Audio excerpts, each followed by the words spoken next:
오늘의 특징주입니다. 먼저 바이오랜드인데요. 중국의 신공장 올 하반기 본격 가동을 목표로 하면서 중국으로의 매출이 크게 늘 것으로 예상되고 있습니다. 최대 주주인 SKC와의 시너지 효과도 기대가 되면서 오늘장 상한가에서 거래되고 있습니다. 쌍용차는 티볼리 판매가 더욱더 호조를 보여주면서 매출 증가에 대한 기대감 높아지고 있습니다. 공급 물량이 부족할 정도의 인기를 보여주고 있다고 하는데요. 오늘장 2%대 상승 흐름입니다. 현대상사는 1%대 약세입니다. 반기문 유엔 사무총장의 개성공단 방북이 무산된 것으로 알려졌죠. 이 때문에 오늘 남북 경협주들 일제히 하락세로 전환된 모습 확인되고 있습니다.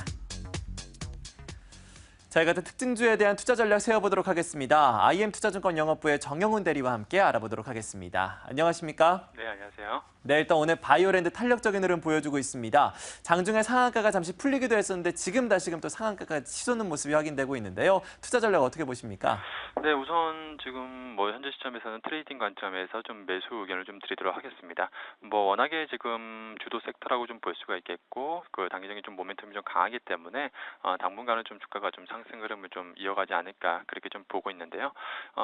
지금 바이오랜드 같은 경우에는 화장품이라든지 식품, 의약품, 기타 원료를 자체 개발하고 있는 상황인데 B2B 기반의 국내 대표적인 원료 공급업체라고 좀 볼 수가 있겠습니다. 지금 사업 구성을 봤을 때 화장품이라든지 건강식품, 의약품, 바이오 등 여러 가지 지금 성장성이 높은 한마디로 해서 지금 시장 트렌드에 적합한 그러한 좀 사업 포트폴리오를 지금 가지고 있는 상황이기 때문에 시장에서는 계속적으로 모멘텀이 좀 주목을 받을 것으로 그렇게 좀 보여지고 있는 상황이고요. 작년 말 기준으로 이제 SKC의 그 계열사로 이제 편입이 된 상황이기 때문에 올해 같은 경우에는 생산이라든지 유통, 거래처 확대 등에서 시너지 효과가 좀 나타날 것으로 그렇게 좀 기대를 하고 있습니다. 이어 더불어서 작년 그 하반기부터 중국 신공장이 좀 가동을 하면서 본격적인 좀 성장 모멘텀이 좀 부각이 될 수 있는 시점이기 때문에 트레이딩 관점에서 단기적으로 계속해서 좀 긍정적인 시각을 좀 유지하셔도 좋지 않을까 그렇게 좀 보고 있습니다. 바이오랜드를 둘러싼 호재들이 많다라는 평가입니다. 트레이딩 관점으로 단기적으로 일단 매수 의견을 주셨고요. 향후 추세적인 상승을 바라보면서 일단은 매력적인 구간이다라고 판단을 해주셨습니다. 이어서 쌍용차에 대한 의견도 보도록 하겠습니다. 요즘 길거리 다니다 보면 이 신차인 티볼리 많이 볼 수가 있는데 최근 들어서 이제 품절 현상까지 나타나고 있다고 합니다. 최근 쌍용차 흐름에 대해서는 어떻게 보십니까? 네, 우선 쌍용차 최근에 주가가 좀 안정적인 흐름을 좀 이어가고 있는 상황인데요. 지금 시점에서 매수 의견을 우선을 드리도록 하겠습니다. 다만 이제 현재 시점에서 비중을 확대할 시점은 이제 쌍용차의 본격적인 실적 턴어라운드, 즉 흑자 전환 시에 비중 확대를 하시는 전략이 좀 좋겠다라고 그렇게 좀 의견을 좀 드리도록 하겠습니다. 우선 지금 쌍용차의 가장 큰 모멘텀은 이제 티볼리라고 좀 볼 수가 있겠는데요. 이 티볼리의 인기가 좀 굉장히 좀 높아지면서 이 쌍용차의 향후 차세대 이제 동력으로 좀 그렇게 좀 작용을 하고 있습니다. 지금 6월 다음 달이 6월 중으로 티볼리의 좀 디젤이 좀 본격적으로 이제 수출이 될 것으로 그렇게 좀 보여지고 있고요. 그리고 이제 7월부터는 본격적으로 좀 국내 판매를 좀 시작할 것으로 그렇게 좀 보여지고 있습니다. 지금 티볼리의 인기가 워낙에 좀 높다 보니까 현재 대기 물량이 4,000대에서 지금 5,000대 정도 수준이고 지금 현재 평택 공장 같은 경우에도 24시간 지금 풀 가동을 지금 가동하고 있는 가운데서도 아직 물량을 좀 맞추지 못하고 있는 그런 좀 상황이다라 볼 수가 있겠습니다.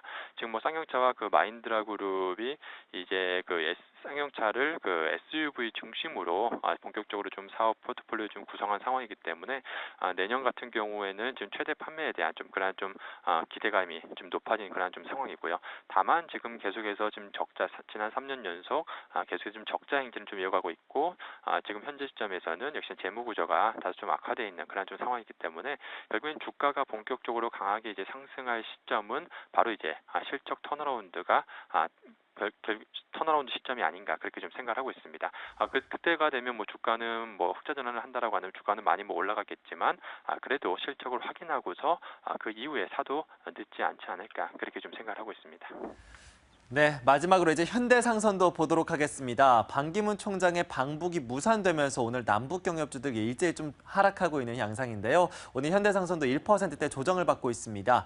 향후 투자 전략에 대해서는 어떻게 전망하십니까? 네, 우선 현대상선 같은 경우 최근에 반기문 총장의 방북 무산 여파가 좀 나타나면서 주가가 이제 좀 하락세를 좀 보이고 있는 상황인데요. 그렇지만 이런 좀 남북 경협 관련한 이런 약간 테마성 움직임에 대해서는 크게 좀 연연하지 벗어나지 않으셔야 되지 않을까 그렇게 좀 보고 있습니다. 현대상선의 좀 펀더멘탈에 좀 주목을 하셔야 될 것 같은데요.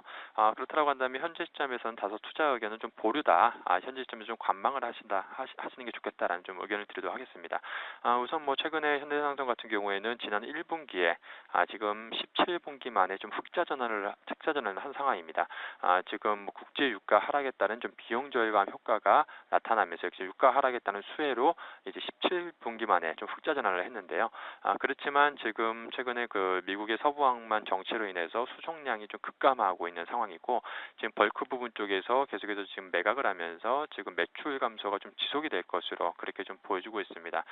지금 뭐 해운업 방 자체가 이제 글로벌 경기 회복이라든지 유가, 환율 뭐 이러한 여러 가지 지금 그 불확실성이 산재해 있는 상황이기 때문에 극심한 영업 변동성이 확대될 가능성이 있는 시점입니다. 그렇기 때문에 지금 시점에서는 다소 좀 보수적인 시각으로 좀 접근이 바람직하지 않을까 그렇게 좀 생각을 하고 있습니다.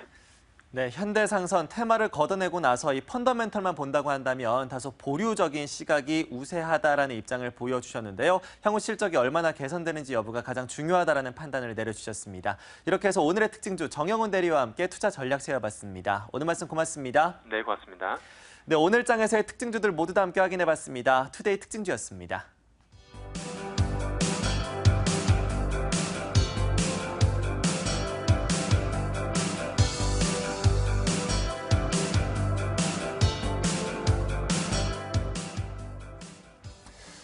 요즘 뭐 환율 리스크다 뭐다 해서 우리 수출 기업들이 많이 힘든 시간을 보내고 있는 건 사실인데요. 이번 모디 총리의 방안을 통해서 보다 새롭고 그리고 구체적인 모멘텀들이 다시 한번 좀 들려왔으면 좋겠습니다.